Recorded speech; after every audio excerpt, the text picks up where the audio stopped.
attitude covers a wide gamut of our life. Its scope is indeed huge and diverse. It is for this reason attitude is loosely classified into three broad types: positive attitude, negative attitude, and neutral attitude. Positive attitude means a general belief that things or outcome of efforts are going to be positive, favorable, desirable, or pleasant. On the other hand, negative attitude means a general belief that things or outcome of efforts are going to be negative, unfavorable, undesirable, or unpleasant. It is all about a default mindset. Once we have that default mindset, we meet every new person or situation with this mindset. Once the mind is set, our perception, our thoughts, our emotions, and our actions follow this set, and we eventually get results that confirm this set. Our attitude and our belief thus further gets reinforced and they further intensify. It's a kind of self-fulfilling prophecy of sorts. Let's understand this with a small example. We take three animals, a fish, a squirrel, and a dog, to the bank of a pond from where a tall tree has risen. We release these three animals once we arrive at that spot and see the fun, what happens next. The fish quietly slips into the pond water and swims merrily. The dog wags its tail, gives a bark, and moves around in the park. The squirrel quickly climbs up the tree and reaches the treetop. All the three animals were exposed to the same experience, but they chose three different paths based on their pre-existing comfort zones. The fish will never come to know how it feels like to be on the treetop because it never chose that way. It chose the way in which it was comfortable. And the converse is also true. We choose our experiences based on what we are comfortable with, and we eventually get results that confirm that set. Mind you, no one is wrong. We all meet things and get results as per our attitude. The only thing is, with positivity, we get peace and happiness, and with negativity, we get pain and sorrow.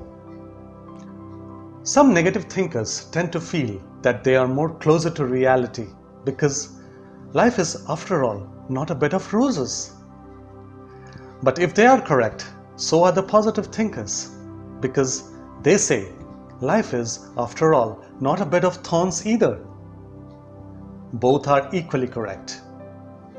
The bottom line is, we see what we want to and get that, irrespective of whether we like it or not.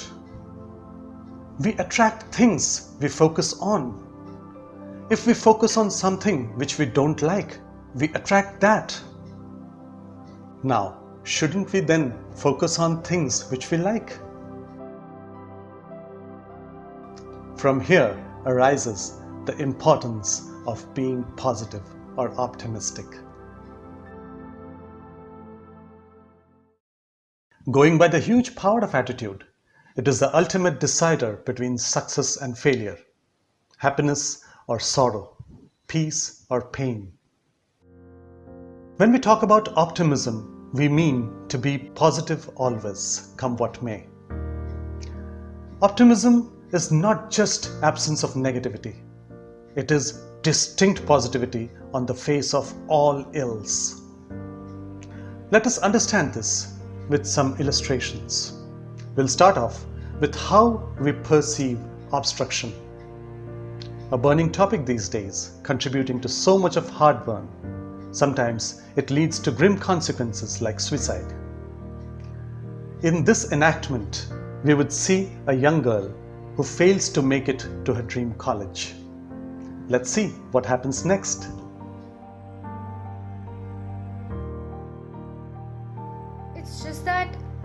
I received a rejection letter from my dream college.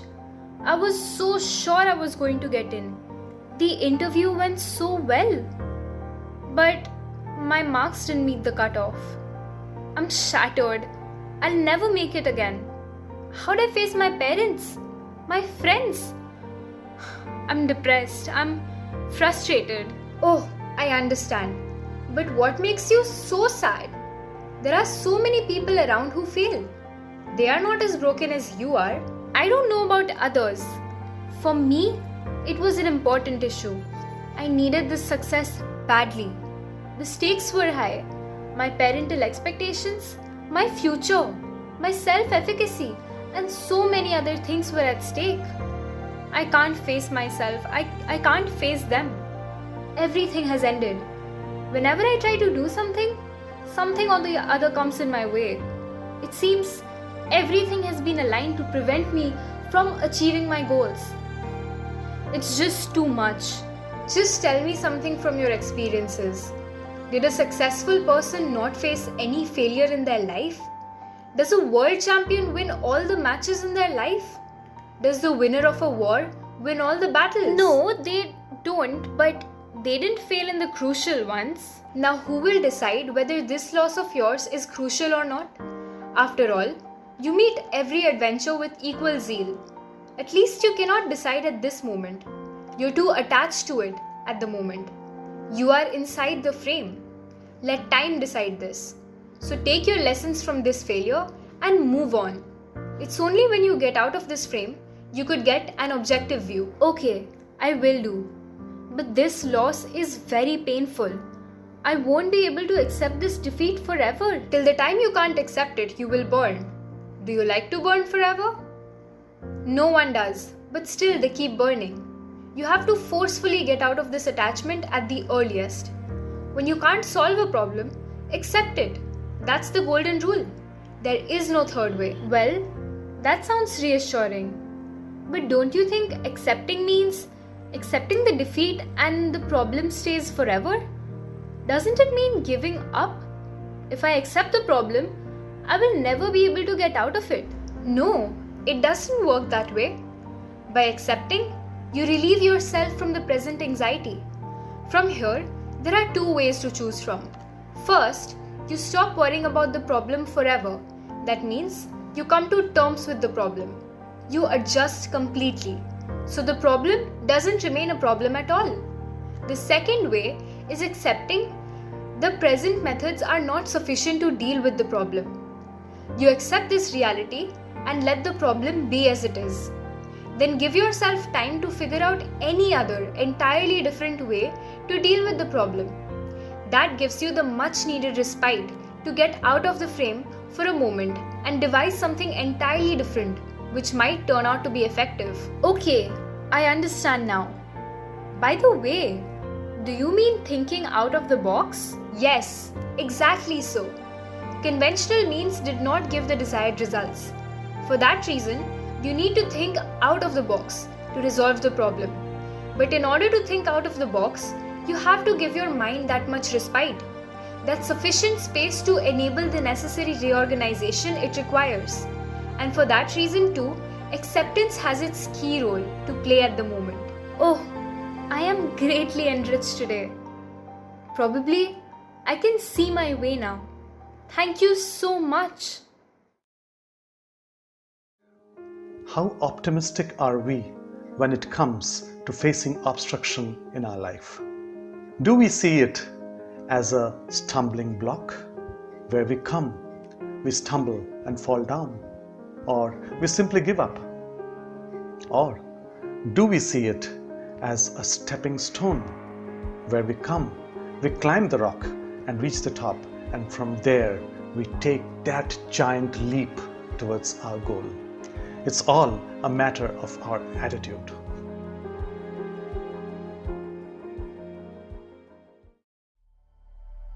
History is full of examples where numerous people have overcome severe disabilities or disadvantages to reach the top of the world. Take the example of this young schoolboy who had difficulty in recognizing the alphabets. The teachers were concerned and called up the parents and said, "This boy has very bleak academic future because of this disability." And this boy grew up to become one of the eminent scientists of his time, Albert Einstein, who gifted us with the theory of relativity and so much more. How would it feel if we don't have electricity today? Life will be unthinkable, isn't it? The person who gifted us electricity was Thomas Alva Edison, and he also suffered from similar disability during his childhood days. It is not just the scientists, painters like Pablo Picasso and cartoonists like Walt Disney, the creator of Mickey and Donald, also suffered from similar disabilities of letter recognition during their childhood days. People have overcome such disabilities even at their physical levels. Take the case of Carolee Takacs, the right-handed professional shooter whose right arm was blown off by an accidental explosion. He started from scratch, retrained his left hand for shooting, and went ahead to compete with the best in the world and win the Olympics gold in the year 1948, and repeated the same in the year 1952. The list goes on and on and on. Think of what a negative attitude could have done to their lives.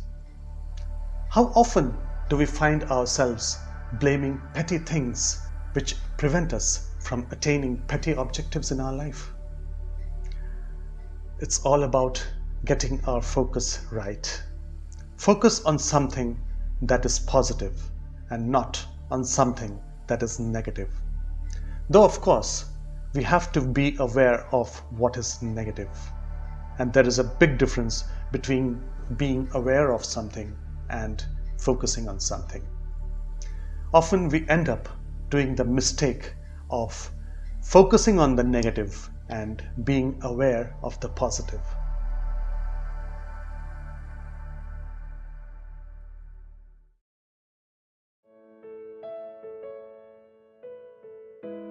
A young man was recruited in a company as a salesperson. He was energetic and dynamic. As he went out to the field on his first day, he received a string of successive no's. He worked harder, but by the end of the day, he returned empty-handed to the office. His manager, who was a great leader, just came up to him and asked, "How was your day?" The young man replied, "Sir, I received 10 successive no's and 0 conversion today. Sir, the job in this office is going to be tough for me." The manager smiled and asked him, "Young man, do you know about the top-rated sellers of this company?" The young man replied, "Yes, sir, they are doing wonderfully in this company." The manager then asked, "Do you know, on an average, how many successive no's did these top sellers get before they could make their first sale?" On an average, these top sellers got 100 no's before they could bag their first sale. The young man was astounded. The manager patted him on his back and said, "Young man, from tomorrow, you will be going out to the field to get to your first 100 no's at the earliest." This young man was motivated, and he knew that life is going to change for him. From the next day, he was working to get to his 100 no's at the earliest. And you know what happened? The magic was he bagged his first sale much before the 100th no came in. And by the time the 100th no did come in, he had already bagged a handful of sales. Imagine what is going to be the trajectory of this young man in comparison to the top sellers of the company. A single thought changed the entire destiny of this person. It is all about getting our focus right and staying focused in that direction. When the going gets tough, it's the tough who gets going. When we talk about negativity, it is not that it is damaging. Negativity can be painful at times. We have known such pessimists who feel bad when they actually feel good just because of the fear of feeling bad again. Yes, pessimists who feel bad when they actually feel good just out of the fear of feeling bad again. I was having a conversation with one of a pancreatitis patient who was recovering from a series of pancreatic attacks with excruciating pain in his abdomen for several weeks. With treatment, he was fine, and when I inquired about his health, he said, "I am fine, but I am mortally afraid." I said, "Why? What happened?" He said, "I am afraid what will happen if the pain comes back." Trauma. This is what traumatic experience does to our psyche. A self-defeating biofeedback loop is formed.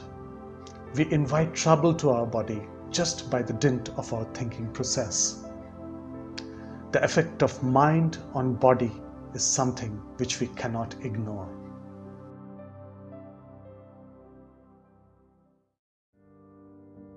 And then you have a group of largest number of pessimists, including you and me, who count their troubles and forget their blessings. I am unhappy because of this. And this contains the list of troubles which we have. I will be happy if I have this.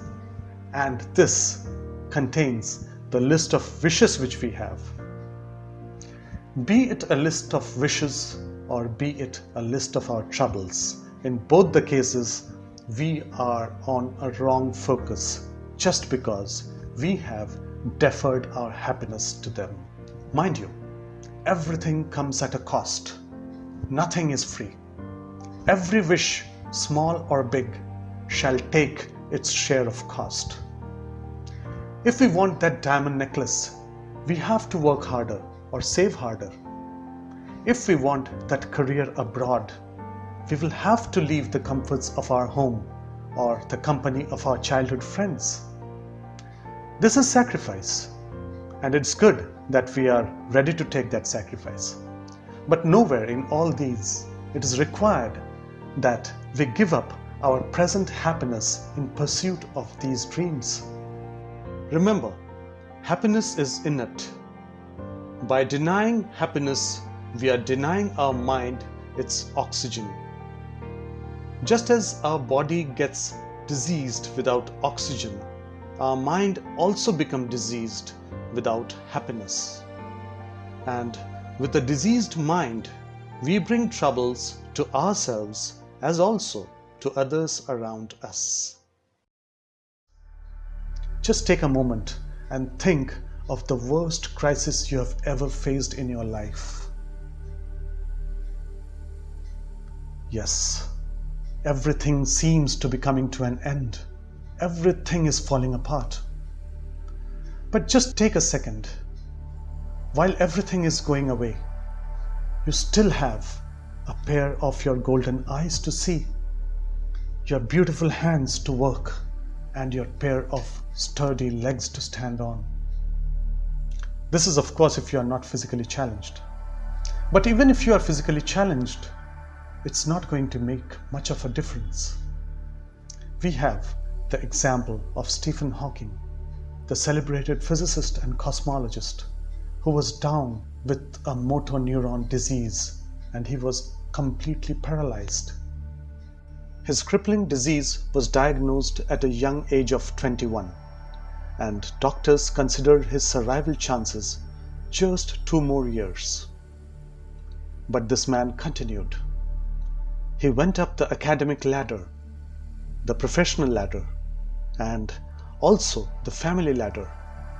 His bestseller, The Brief History of Time, was published in 1988 when he was almost fully paralyzed.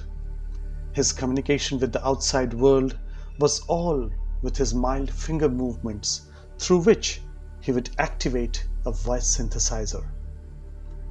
Later on, when his finger movements stopped as well, his minor cheek movements were detected by sensors for synthesizing sentences for him.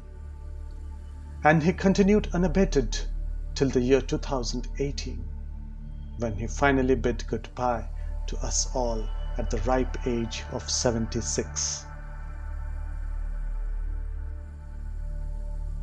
It's a request to develop an attitude of gratitude. Take that long, deep, precious breath. Close your eyes and say to yourself, thank you.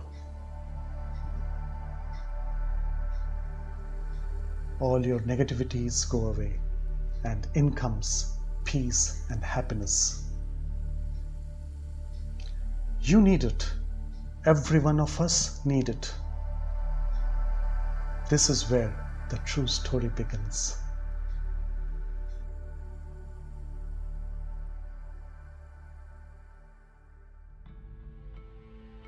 Anything outside of the mind can only cripple us if we allow it to do so. Our troubles add up to nothing if we think so. Our blessings add up to everything if we think so.